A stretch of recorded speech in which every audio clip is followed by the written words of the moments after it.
সাংবাদিক মাসুদ কামাল। এই সাংবাদিক মাসুদ কামালকে সবাই চেনেন। তিনি এই নতুন পার্টি এনসিপিকে নিয়ে একটি গুরুত্বপূর্ণ কথা বলছেন।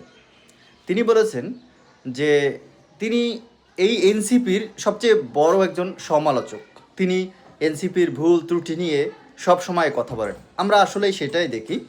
কিন্তু তিনি এবার একটি তাদের প্রশংসা করেছেন, সেটা হচ্ছে এবার যে নতুন সংসদ বসতে যাচ্ছে বা ত্রয়োদশ জাতীয় সংসদ যে হচ্ছে, সেখানে এনসিপির থেকে নির্বাচিত হয়েছে 6 জন। সেই 6 জন নতুন একটি ভূমিকায় অবতীর্ণ হবে এবং তারা নতুন করে অন্য সব যে সংসদ সদস্য আছে তাদেরকে কিন্তু নাস্তানাবুদ করে দেবে। তাদেরকে ভয়ে সবসময় তটস্থ থাকতে হবে, কারণ এই 6 জন তরুণ সবসময় তাদের সমালোচনায় মুখর থাকবে। শুধু সমালোচনায় নয়, সকল অন্যায়ের বিরুদ্ধেও তারা কিন্তু কথা বলবে।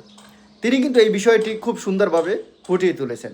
আসলে যেটা আমরা দেখি যে নতুন দল হিসেবে এনসিপির অনেক ভুল ত্রুটি আছে, কিন্তু তারা এই প্রথম এমন একটি পক্ষকে বা এমন একটি বিরোধী দলীয় 6 জন নেতা পাবে যারা সবসময় অন্যায়কে সংসদে উপস্থাপন করবে এবং সবার অন্যায়ের বিরুদ্ধে সমালোচনা করবে এবং সেটিকে প্রকাশ করে দিবে।